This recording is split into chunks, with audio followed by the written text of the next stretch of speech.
Salut à tous, c'est Shkeki. Aujourd'hui la MIF, on va voir ensemble 9 nouveaux animés de ce printemps 2023 où le héros est surpuissant. C'est parti.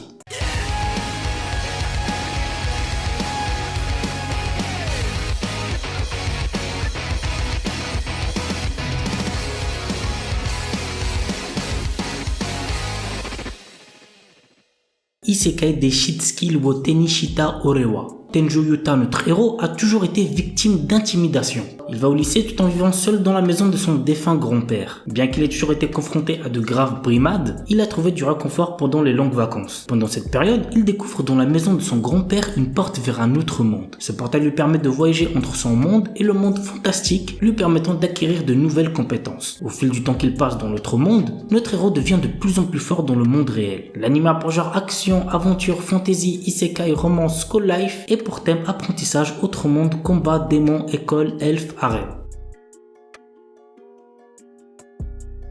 Mashle, un animé très attendu cette saison. L'histoire se déroule dans un royaume où la magie est omniprésente et est considérée comme un don divin. Dans cette société, le rang social est déterminé par le potentiel magique et ceux qui n'en disposent pas sont punis de mort. C'est assez ouf quand même. Mage Bandid est né sans pouvoir magique mais il a survécu caché dans une épaisse forêt. Le jour où son secret est découvert, il se voit proposer un marché qui est d'intégrer Eastone, la prestigieuse académie de magie, et y obtenir le titre d'élu divin. Pour retrouver sa vie tranquille, Mash accepte. L'anime a pour genre comédie et pour thème magie parodie.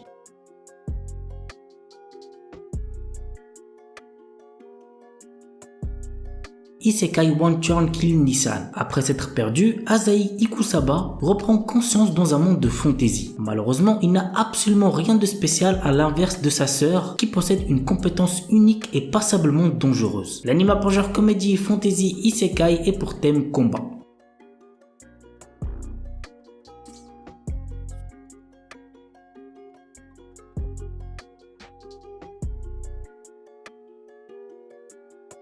Tensei Kizuku no Isekai Buken Roku. Kazuya est tué au cours d'une bagarre en tentant de protéger ses amis. Il se réveille tout d'un coup dans un monde médiéval où il est devenu Kane von Silford, le jeune fils d'un aristocrate. Promis à un destin de magicien, il souhaite devenir un aventurier. Trop jeune pour apprendre la magie, il étudie de son côté afin de surpasser les autres. Mais un jour, il se retrouve devant les dieux qui ont créé ce monde. Ils savent qui il était avant et souhaitent l'utiliser afin de développer ce nouveau monde et le tourner vers la modernité. En échange, il donne à notre héros des pouvoirs hors du commun qu'il devra cacher à ses proches. L'anime a pour genre aventure, comédie, fantasy et pour thème autrement de dieu, déesse, magie, réincarnation.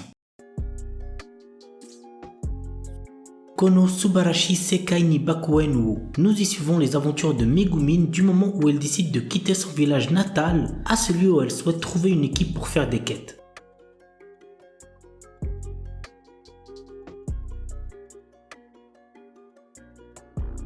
Yusha Gashinda. Toka exerce la profession de fermier dans le village de Sheza. Alors qu'il rêve d'être un héros et trouver sa petite amie, le véritable héros de l'histoire, Sion, est en train de combattre les démons qui menacent d'envahir le monde. Mais un jour, Toka tue accidentellement le héros. Maintenant que le héros légendaire est mort, qui va sauver le monde? Toka enterre rapidement le corps de Sion pour cacher les preuves, mais il se réveille le lendemain pour découvrir qu'il n'est plus dans son propre corps. C'est assez original quand même, vous trouvez pas? L'anime a pour genre action, aventure, comédie, ecchi, fantasy, roman, shonen et pour thème harem.